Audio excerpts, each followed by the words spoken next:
Good morning, everyone. Thank you for joining us this morning. My name is Nadia Smith. I'm BEKA Schréder's Senior Communications Officer. Today we will be presenting to you the solar lighting system with emphasis on PV panels. If you have any questions during the webinar, please type them into the question mark tab and we will answer them after the presentation. Please note that there are some brochures available for download in the handouts tab. Joining us again this morning is France. She is the training project manager at Schréder, and she will assist us with this platform in the background. Some of us are presenting from home, so as always, please excuse any unusual noises in the background. Grant Combrink, our marketing and segment development manager, will start off with a quick company overview. Gert Labuskachny, our technical solar specialist, will present to you the PV panel technology. Grant will then conclude by highlighting some marketing material that's available. And then, as mentioned before, this will be followed by our Q&A session. And then finally, we will ask you to complete a short poll to give us feedback.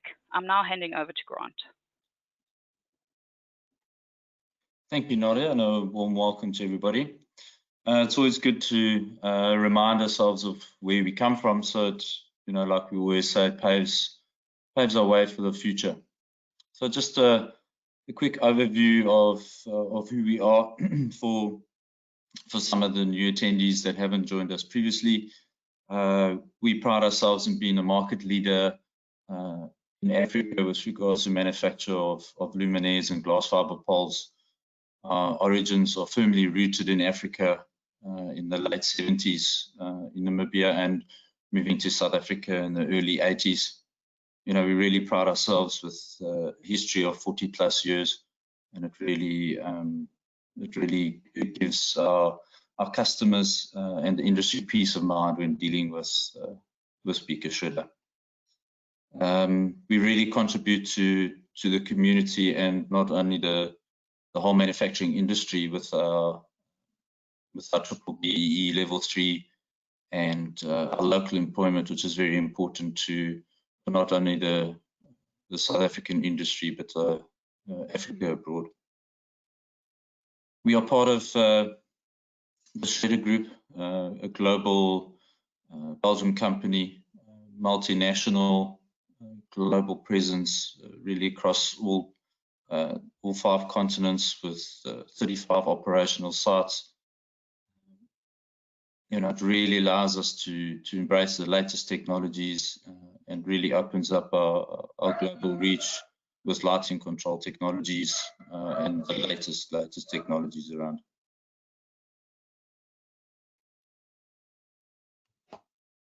Just to push into the building blocks, which we really pride ourselves in, and the real foundation of BEKA Schréder. One of the first ISO accredited South African lighting manufacturers in South Africa. We're very proud of this, and we continue to do this with we're looking at completing accreditation by the end of the year with ISO 14001. That's the environmental management system, and then also the 50001, which is the energy saving system. And this really goes into one of our main ethos of saving energy, which is really important to not only us and driving the technology, but also to our customers and end users. And this is only made possible by our in-house R&D team and our lighting design department to really drive these technologies to optimize everything from all lighting components, materials, and really looking at the whole lighting system as a whole.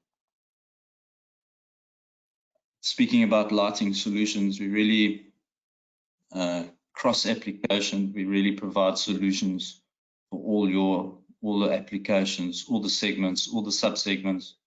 So you can really rely on us to be able to give you the right light for your application.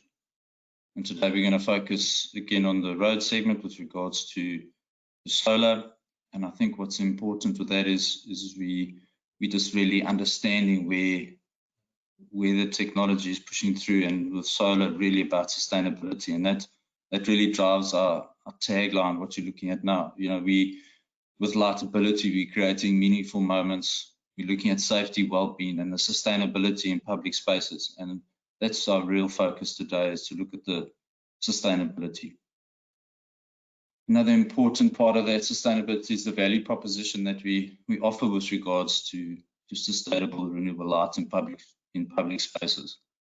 You know, we really drive the high specification and illumination for your application, and we really want to have the future in mind, and that's why we're really pushing hard on the solar technology and what we're offering to the consumer. Again, the whole purpose of these webinars has been a real understanding of the solar lighting system, you know, and all the components involved. We've got to remember that there's a whole solution here with different components, different efficiencies, and different building blocks to give you the right solution for your application. So again, we've got the light components, the mechanical component that contributes to your solar system that we supply you. We're going to focus again on the electrical components. So please, if you missed our previous webinar on the battery technology, you're welcome to go to our YouTube channel and listen to the previous installment of our solar lighting system.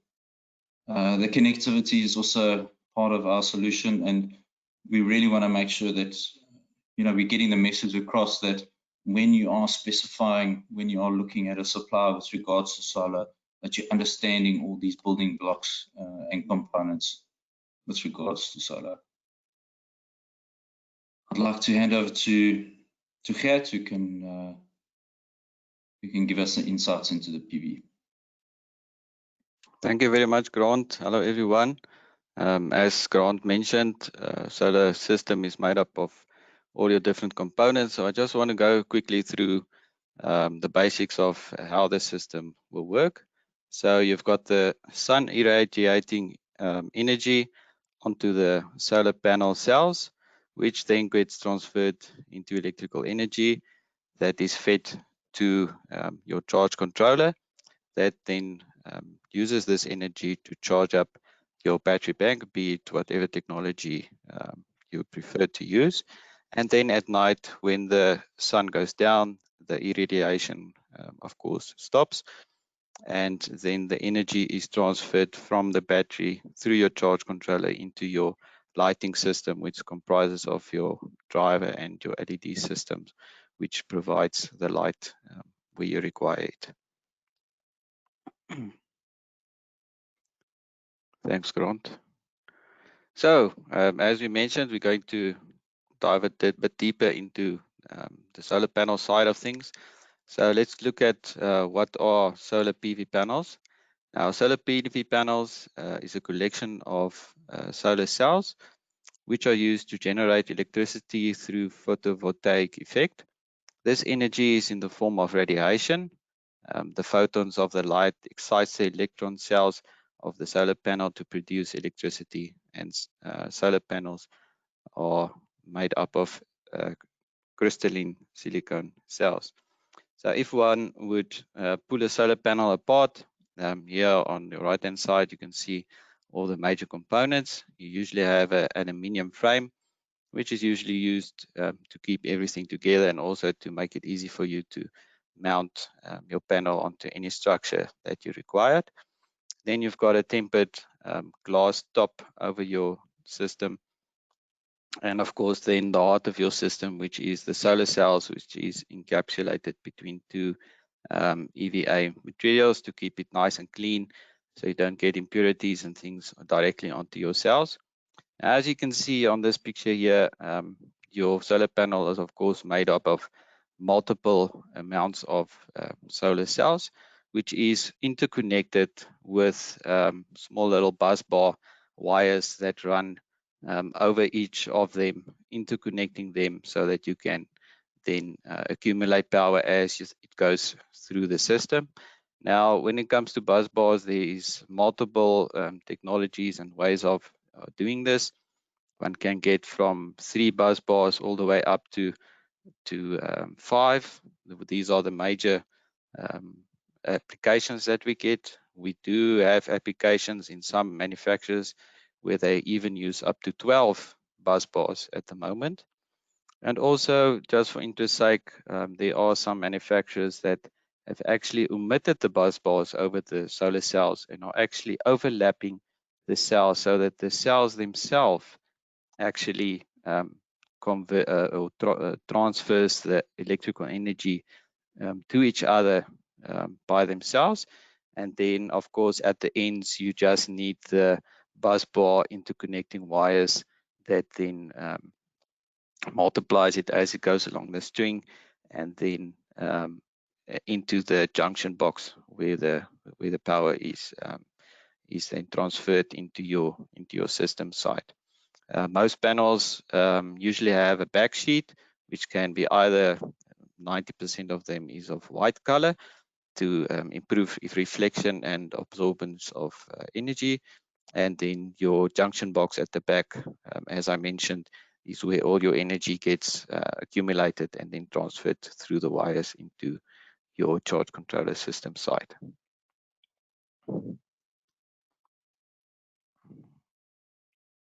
Right, we'll look at the different cell technologies.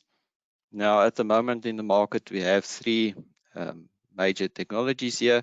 We've got polycrystalline solar silicon cells, cast monosilicon cells, and monocrystalline silicon cells. Now, how they produce monocrystalline silicon cells is they basically have a square casting mold where they just dump the molten silicone material into, which is then controlled in terms of the cooling, and then the crystals start forming as the material cools down. Now, the reason why using this method you get multiple crystals is that there is no crystal seed inside the mold. So the crystals don't have any direction as to how to grow. So they just have a random way of growing. And so you end up with that funny looking finish on the cell itself. Now, what's interesting, a new technology that is growing quite rapidly at the moment is what's called cast mono cells, which gives you a higher efficiency than your polycrystalline cells, but are not as expensive to manufacture as a monocrystalline cell. And the reason for this, why it's less expensive, is that a cast mono cell uses the same squared shape mold that a polycrystalline cell is made in, as when you create a pure monocrystalline cell, it is actually a round cell that is grown. So you actually have to trim off a lot of the material to get it to a square shape when you make a pure monocrystalline cell. So the benefit of the cast mono then is that because it's in a square shape, it is actually you save a lot of material. And what they do to go from a poly to a cast mono is when they cast the material into the pot, they actually put a small wafer of monocrystalline cell at the bottom of the pot. So this then tells the molten material what the shape of the crystal should be, and the crystal then grows according to that, what is called a seed crystal. And then you actually get a nice monocrystal out of that you can easily slice into different wafers. So that's just for a very new and interesting way that they are improving on pricing and the technology going forward. So if we were to look at the efficiency side of things, for a polycrystalline cell, you usually end up between 16.6 and 18.6% efficiency. But of course, as this is the cheapest way of manufacturing, it has the lowest cost of, at the moment, around 4 Rand per watt. Monocrystalline cells has a higher efficiency than your polycrystalline of between 18.6 and 19.6%. But has a lower cost than a monocrystalline, but higher than your poly at around 6.50 Rand per watt at the moment. Now, when it comes to monocrystalline cells, these of course are your most efficient cells. They at the moment are running between 21 and 22% of efficiency, but of course, on the flip side, it does come at a higher price of around 8 Rand per watt. So if one would just quickly do a little calculation in terms of pricing for these cells, if you were to take a 250 watt panel, and we were to say that polycrystalline silicon cell panel is priced at panel, then your cost mono price will come out at about panel times 1.5, with a pure monocrystalline panel being at about panel times 2. So your pure mono cell panel is usually double the price of what a polycrystalline cell is. And this is what is the easiest way to identify if you actually have a cast mono panel or a pure mono is have a look at the pricing, but of course don't forget to look at the efficiency of your system. So this is how you can identify what technology you are buying.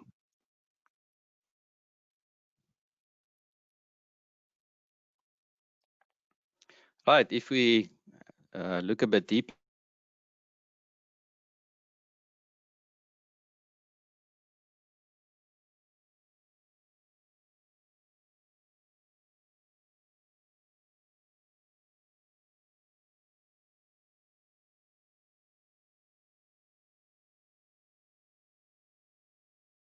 lab conditions where you have 1,000 watts per square meter radiation that it's tested at, 25 degrees Celsius room temperature. So all the conditions and everything is perfect for that wattage.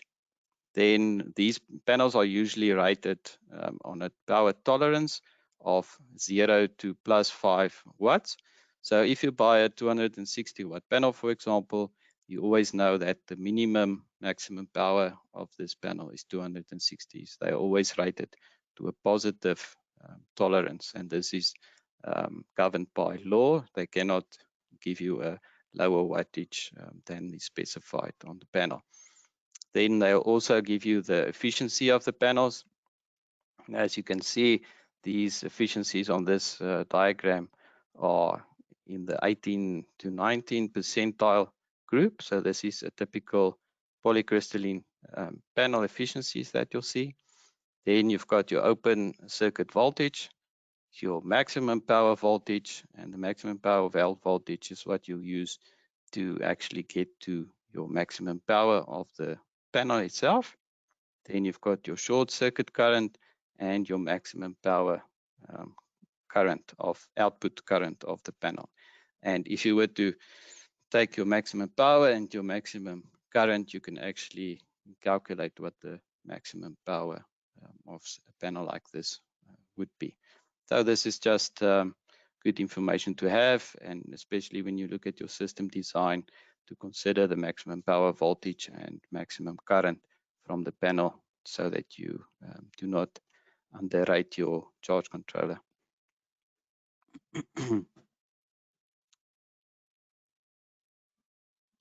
Right, now, if you've got a good panel supplier, you will also get these two graphs, which is the actual panel performance graphs.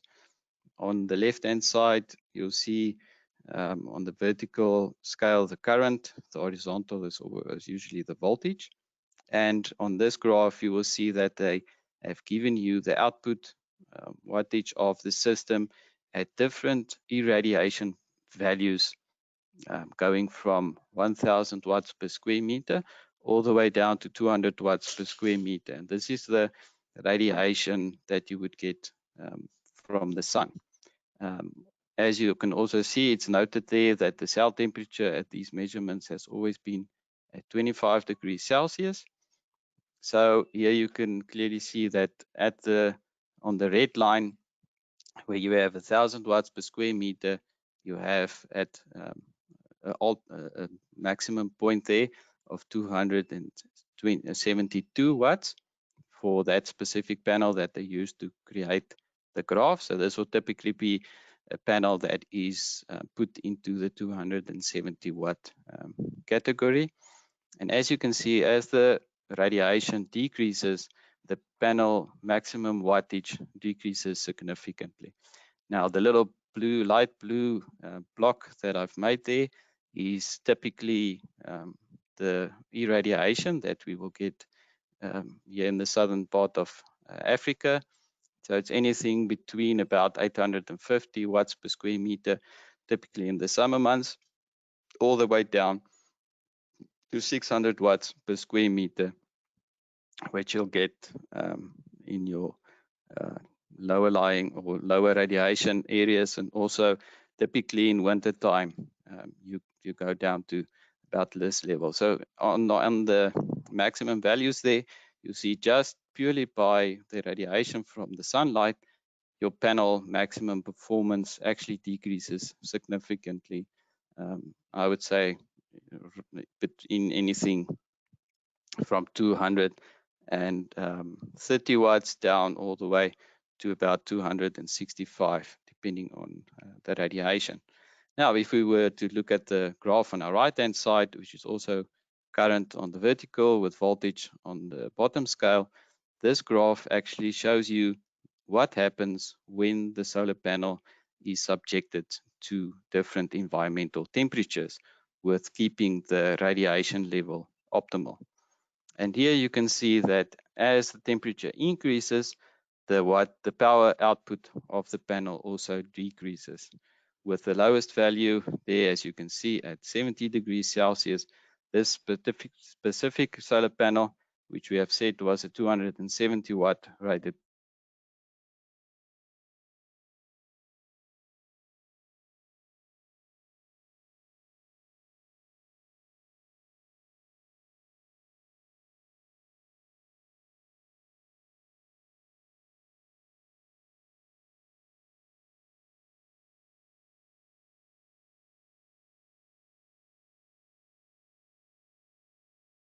Gert, I am not sure if we've got a connection problem. I cannot hear you anymore.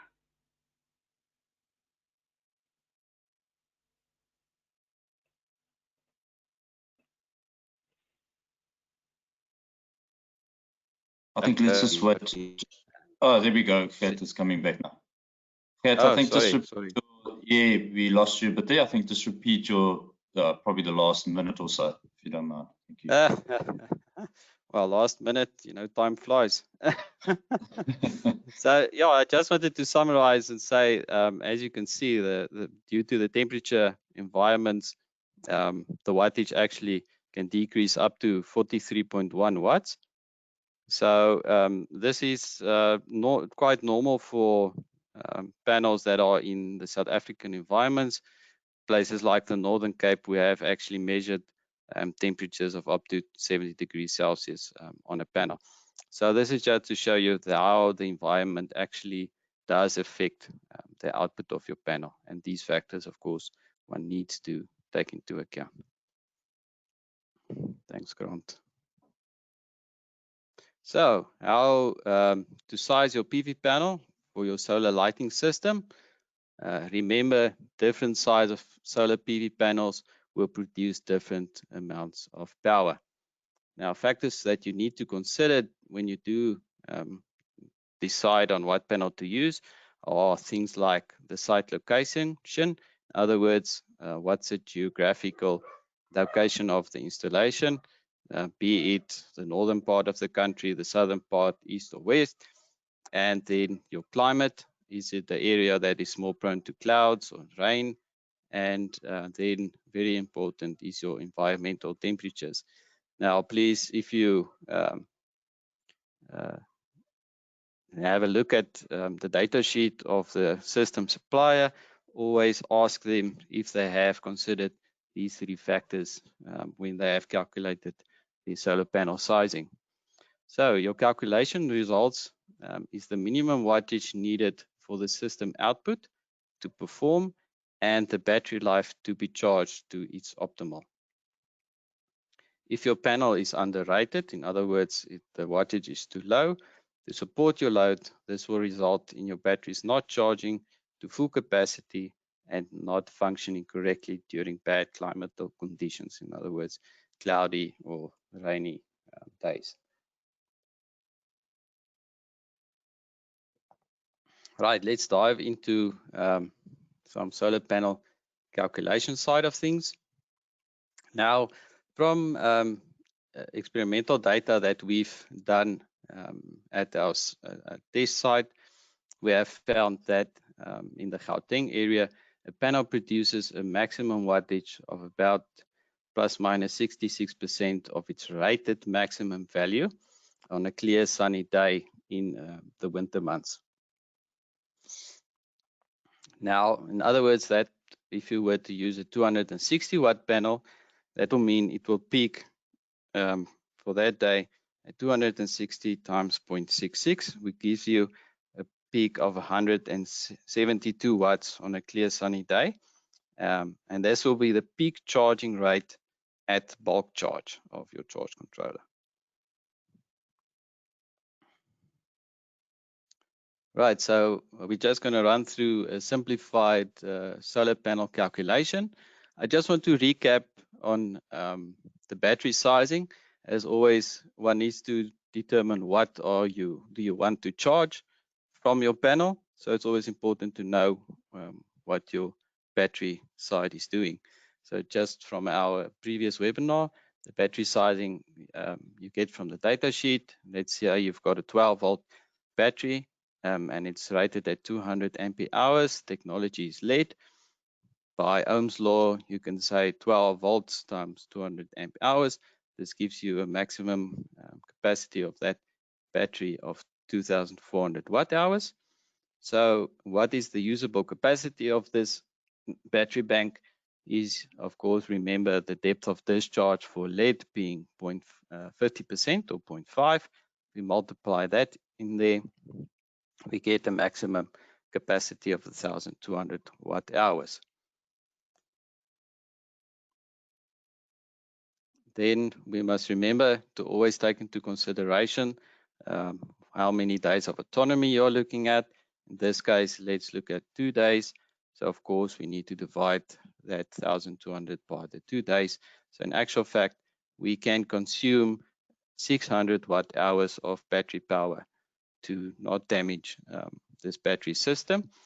So if we were to look at the panel sizing calculation, we will typically use a 260 watt poly panel for a system like this.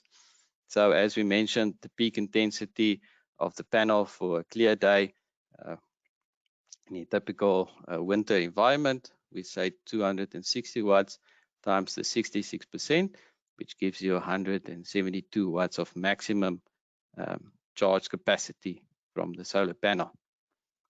Now then, what the next question would be, so how many hours of sunlight does one take into consideration? If you have a look at your typical solar bell curve that's there on the right hand side, you'll see your typical solar panel starts out at 0 early in the morning, and then the output increases to a peak at around 12 o'clock, and then goes down as the sun goes down later in the day. Now, usually you can use the 4-hour peak sun there in the middle to give you a good idea of for your calculation point of view. So, for the worst month, usually winter months, we use this 4 hours as the amount of time you have to charge up your panels.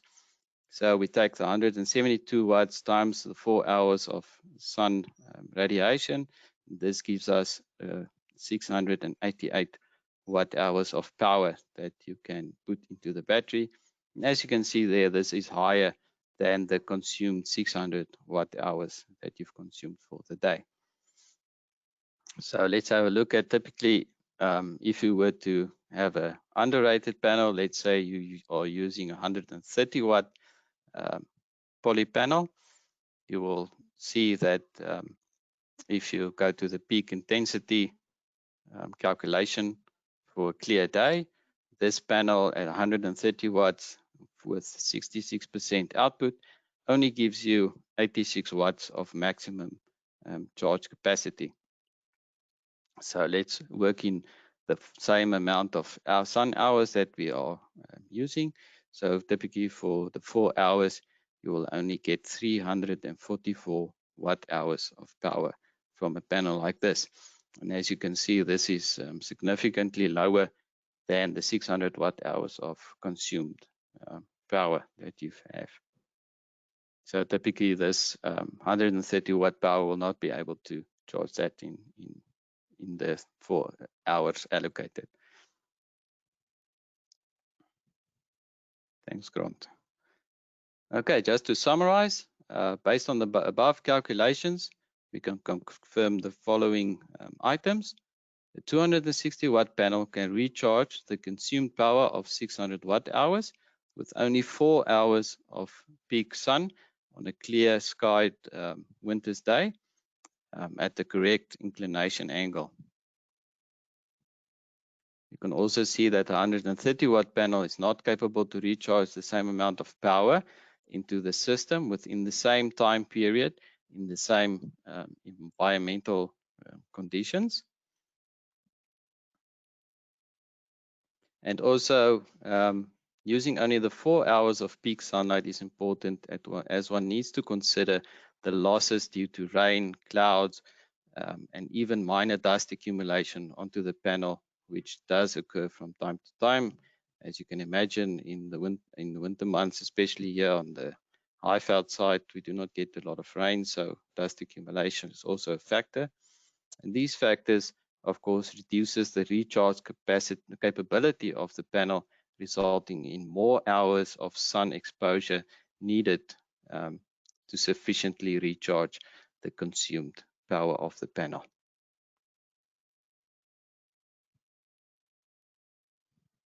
So yeah, I think that brings us to the end of the technical side. Thank you, Grant. No, thanks, Kat.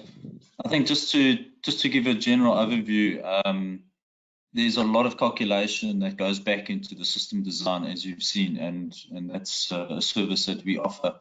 And we've actually simplified it, and we're very proud as the first lighting supplier to be able to give you a chart type selection table in our solar brochure that is constantly updated with regards to the latest technologies on batteries and panels and luminaires, to make sure that your selection process is a lot easier, especially with regards to your geographical location and your autonomy or rainy days. There's also a dimming profile options that you can choose from.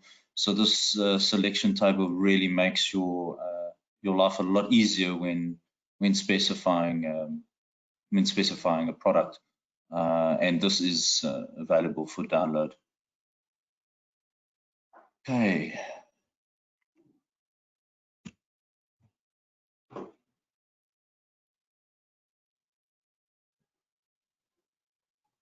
Okay. Yeah. So time for our Q&A. Please type your questions into the question mark tab. And we do have some questions already. So here's the first one. Please expand on the working of the intelligent controller. What efficiencies is the solar panel you're using able to achieve?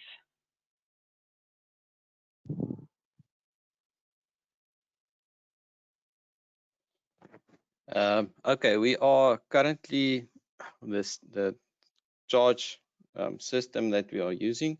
One can do a whole different webinar on charge controllers actually, but I'll just summarize. We are currently using MPPT chargers, which gives you it's a maximum power point tracking system, which converts the energy that the panel supplies into the maximum current to give the maximum current into the battery system. So you always get the maximum charge from your panel into the battery. So it basically let's say you get 30 volts from your panel, but your battery is a 12-volt battery, so the charge controller will convert this power without losing current into a higher current output, and then charge your battery with as much power as it can. And the benefit of this is, of course, that as you saw on the little bell curve there, in the morning you do not have a lot of current, but maybe a little bit more voltage. So the charge controller actually converts that into a higher power for the battery side of the system, so that you get maximum charge as soon as possible into the battery.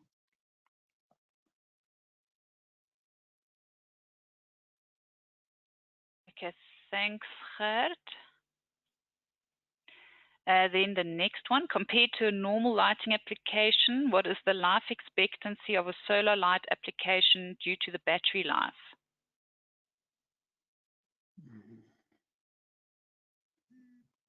Yeah, look, as mentioned there, the battery life is the major factor when it comes to the time frame that you have from installation of your system. There's a lot of factors to take into consideration when it comes to batteries and battery life, which is, I think, what we explained much more intensely into our first webinar on battery technology. So one is looking at anything for normal LED around about 4 years. Lithium can be up to 7 years life expectancy, but with the newer technology on the supercap side, we are looking at much more extensive life expectancies of up to 20 years. The projections are looking at. But of course, when it comes to the battery, it's always important to be able to give your battery some power so that it doesn't run into the lower levels of capacity. And this is where the maintenance of your solar panel, cleanliness, and also not undersizing your panel so that it cannot give your battery the correct amount of power that is needed to keep your batteries charged up. Okay, thank you. Then, sorry, that first question had 2 parts. I'm just going to repeat the second question. No, sure. What efficiencies is the solar panel you're using able to achieve? Okay, so typically in the winter months, we are looking at you get about 66% of the rated power from the panel into the system, and in the summertime it actually can increase up to 80% for a very nice clear summer day. Of course, then in the summertime you have the disadvantage of higher temperatures, and this can then also reduce this 80%. So what you will usually see is early morning with the charge controllers, around about 9:30, 10 o'clock in the morning, you'll peak, you'll get a nice output of up to 80%. And then as it actually gets warmer, this will reduce down to 70%, even if it's very, very hot. But of course, by that time, hopefully your battery has been able to accumulate some charge due to the advancements in the MPPT charger side. Okay, then what is the lumen range we can achieve with solar lighting? At the moment, just a ballpark figure, I think it's nicely summed up in our brochure, but at the moment we are offering anything between 5,500 lumens for our smallest system, up to 12,400 lumens on the higher side of things. Thanks. Then the next one, what are the ideal conditions stated to determine characteristics? Example, standard test stream conditions, 25 degrees Celsius, etc.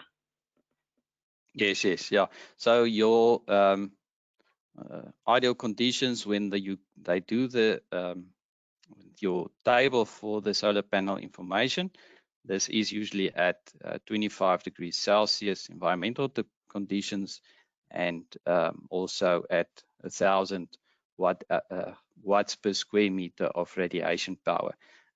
These tests are usually done at the manufacturers themselves, so this is a very highly controlled environment where the tables of solar panels are created and generated.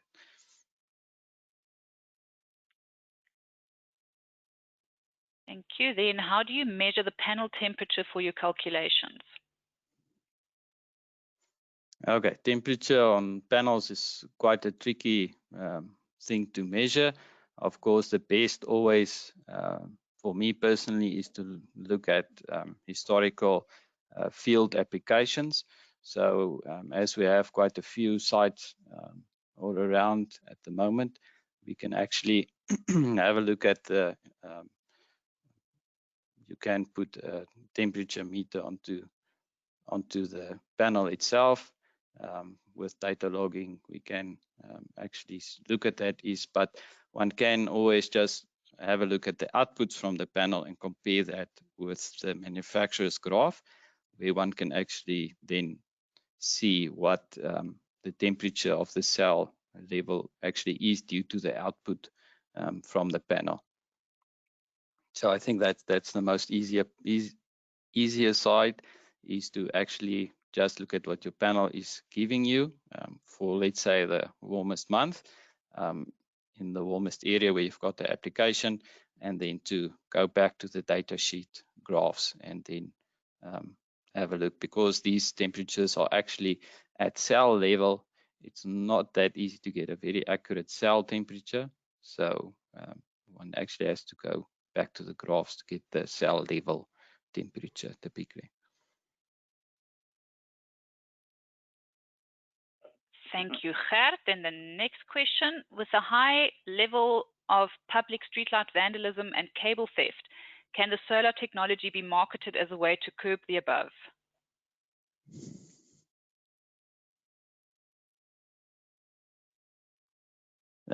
Yeah, look, public vandalism and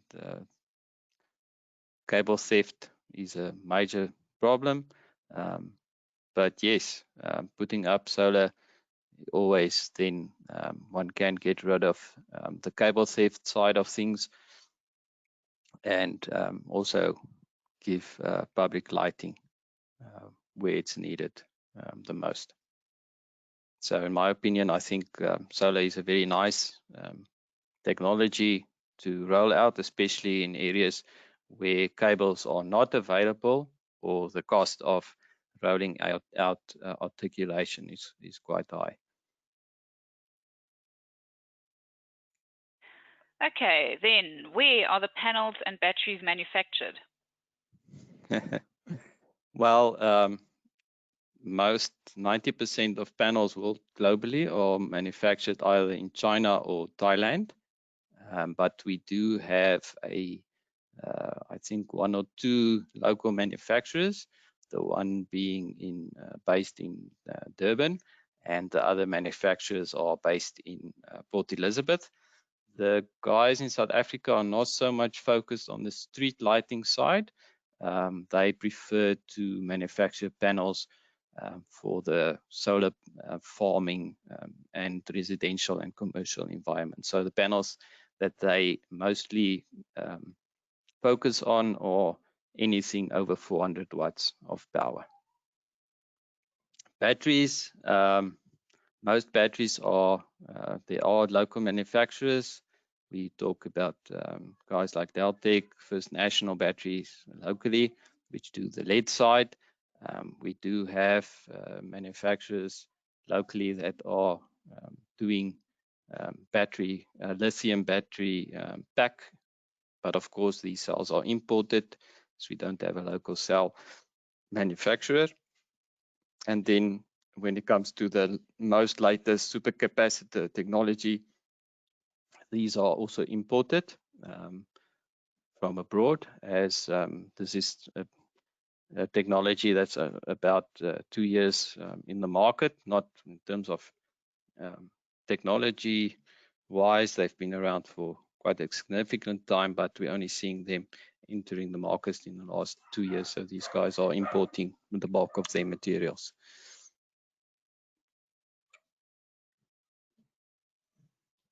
Thank you, Gert. Then the next one, what are the dimensions and weight of a typical 260 watt panel? Well, those I actually know off by heart. So, so a typical 260 watt panel, dimension-wise, is about 1.64 meters long by 990 millimeters wide, and it weighs about 18 kilograms.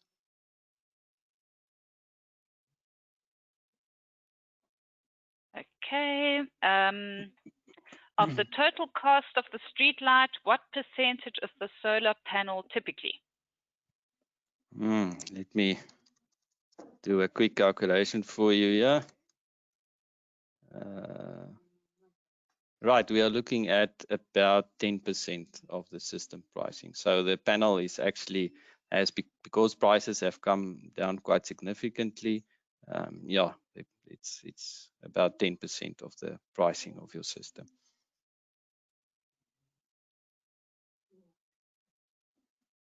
Okay, then also the 3 kilowatt inverters, are they available?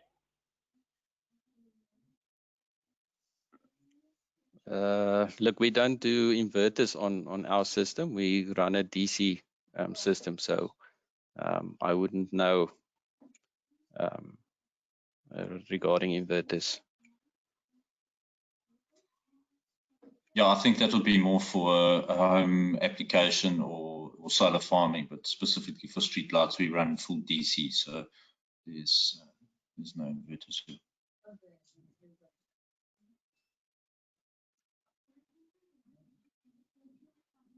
Okay, we've got now a long question here. So Gert, Yes. listen up. Listen do very my best. closely. Yes. Okay, so how often? Break it up in bits for me. Let me try. How often should one clean the PV panel? And then it goes on. If the panel is not cleaned regularly, the batteries are not being fully charged. The following also applies to undersized systems. Point 1. So either the depth of discharge is greater than 50%, thus reducing the useful life of the battery, increasing operational cost as the battery needs to be replaced sooner, or point 2, protection gear limits depth of discharge to 50%, thus Luminaire stops operating when 50% DOD is reached. This may then result in areas no longer being lit when needed, thereby reducing public safety. I think this is a very good question. As mentioned, the depth of discharge, of course, is what protects your battery system. And of course, if this is reached, the lumen, luckily, okay. So let me start at the beginning. How often should PV panels be cleaned? It all depends on your environmental conditions. If there's a lot of rain in the area, we have sometimes had customers that once a year goes out and cleans their panels as a regular maintenance system, where they've said the rain is actually cleaning the panels by itself, which is quite good for them then. But we have also seen environments, especially on mining applications, where solar systems are installed quite close to crushers or things like that, where the customer actually needs to go and clean his panels every 3 months, for example, because of the high dust accumulation on the system. So it's very important to actually know what the environment and site conditions are, and also the application to better help the client to understand how often to clean it. So we usually, once the installation is done, we have a lot of consulting with our customers as to what the system is doing, how things are looking for the first period, so that we can advise the best route ahead. But we typically advise our customers to at least once a year go and have a look what the panels are looking like and clean them if needed. So of course, this is where it also becomes important for the sizing side, as let's say you are just before you want to clean it, there is some dust accumulation. So you need to keep the panel sized correctly so that you can actually charge your battery system still during this dusty conditions. Now, luckily, with the new charge controller technology, we are able to protect the battery system. So the luminaire will basically shut off when you reach your determined depth of discharge. Of course, this has a risk in terms of public safety, and I think this is where it's important to always check that your panel is sized correctly for that application.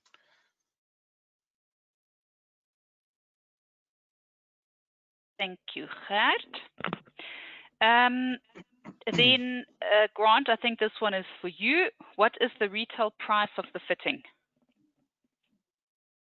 Oh, thanks. What will be obviously better is we'll take it offline and consult you accordingly, because this is not a priceless item.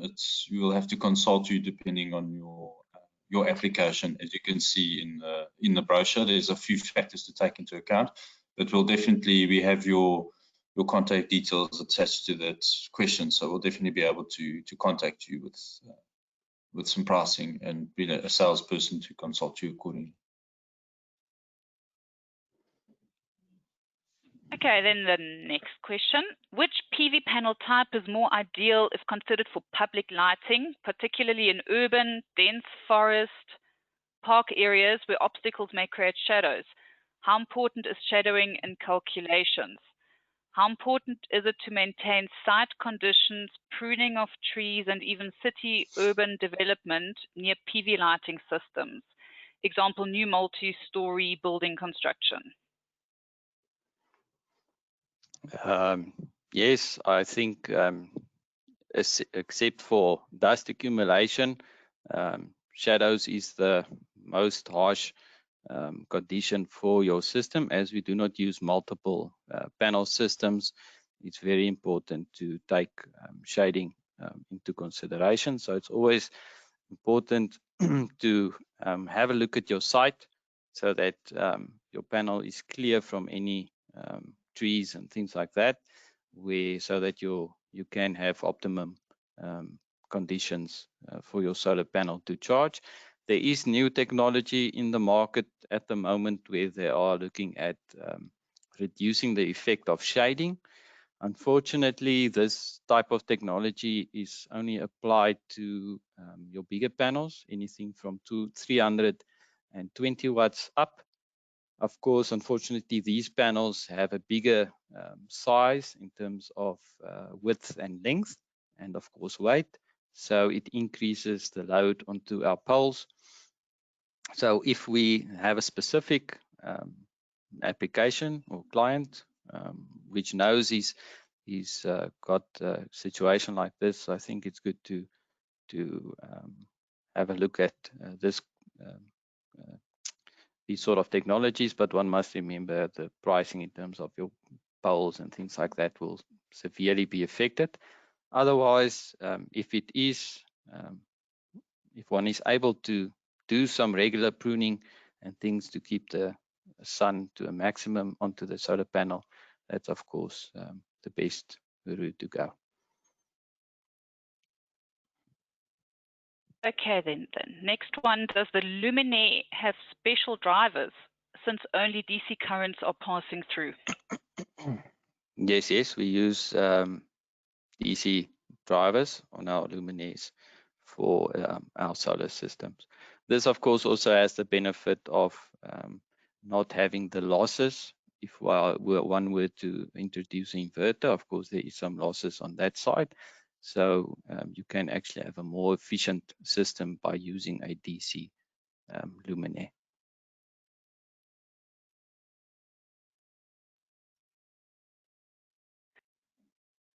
Then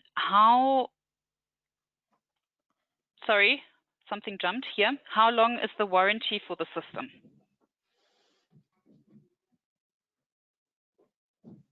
Grant, I think this one is for you.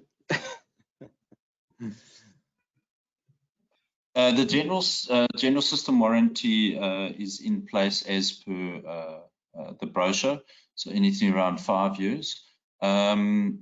What we do take into account is storage, and we do consult the customer accordingly. So we do have specific data with regards to how to store and transport your system. So there is some factors that you have to take into account. Obviously, there's different efficiencies within the system, and that we take into account to have an overall warranty on the system, even though there is variances with regards to life in the different system components. But yeah, we're looking at 5 years. Thanks, Grant.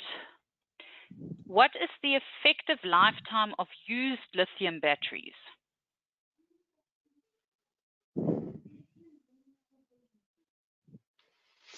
Sure, this all depends on how used the lithium battery is. I do know there are some guys that are refurbishing lithium batteries into new systems, but of course one needs to actually have a look at what the cell level of these batteries are. And usually what happens with used lithium battery systems is that they would oversize the battery pack. So they'll have more batteries in there as per the original new battery, so that as your lithium has aged, the depth of discharge on those cells are not achievable.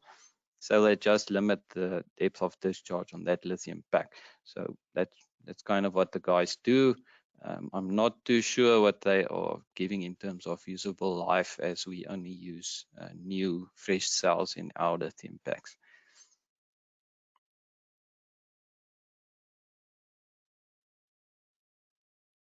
Thank you, Gert. Then we have, Grant, I think this one is for you. Which is more expensive to replace, electrical cable or a PV panel and battery if stolen? Which is a higher commodity to steal or vandalize, cable for scrap value and use in illegal connections, or a PV system for scrap or free electricity potential? That's a very interesting question, and I'd love to be able to answer that, but thank goodness I'm not in the industry to know scrap value. I think what we need to look at here is that we are in an environment where there is vandalism and there is a potential of theft, and we just have to be cognizant of this, and we take whatever precaution we can. The commodity pricing and that, unfortunately, we don't go into that sort of depth. We really want to steer away from that, and we just want to really consult our customers on the best life for the application. That's really the best way we can look at it. Unfortunately, I don't have really any specific answer for that. Okay, then here's the next one. Looking forward to e-car potential, could unique PV columns be implemented with public lighting, IoT smart parking app to then identify and facilitate e-car charging stations, or partial charging, depending on panel and battery sizing? Yes, for sure. I'm also very excited about the electrical car market and the potentials we have with rollout on public street lighting. Of course, one would have to look at the battery sizes, so you can actually have enough battery storage for your light for the night, as well as supplying power into any EV, or be it cell phone or laptop that one can plug into the pole, for example, and charge it up during the day. I think there's significant things we can look at, and as the efficiency on panels are also still increasing and evolving, we will even get more power from the sun for our systems. So I think we are just touching on the base of what is capable with these things, And also on the IoT side, there are some things, interesting things happening that we will implement as soon as it becomes available. Okay, then to what level of battery discharge does your system operate for life expectancy, and how many discharges does your battery life allow? Okay, so this is very dependent on what battery technology we are using. I think for a nice in-depth explanation, you can refer to our first webinar. But just to summarize, lead batteries, we only discharge to 50% capacity. This should give you between 3 and 4 years of life out of the battery system. Of course, this is always dependent on environmental conditions in the surrounding areas. Lithium, you are looking at a maximum discharge rate of about 80% and a life expectancy of up to 7 years. Of course, with the new supercapacitor technologies, we are able to discharge to 100% with each cycle without damaging the conditions. And there we are looking at about anything between 20,000 cycles and even higher that we can achieve with that. Thanks, Gert. Then going back to the question about the used lithium batteries, perhaps we misunderstood the question. The gentleman is writing, I'm asking about those lithium batteries. Do you use on those solar LED streetlights? What's the lifetime expectancy? Okay, so for our systems, we are looking at up to 7 years. Of course, depending on environmental conditions or the main factor here, but you can expect anything between 5 and 7 years on a lithium battery. And then we have reached what seems to be possibly the last question. Is there documentation available on the installation of these poles? Are the batteries on the ground? No, all batteries are located at the top, right underneath the solar panel, as we do not do buried battery boxes. This does help with theft to an extent, and also allows us to optimize the cable thickness between the system as everything is nice and close together. Of course, we have specially designed poles due to the extended weight on top of the poles. But yes, we do have a document for exact sizing of your foundation, be it a surface mounted pole or a buried condition.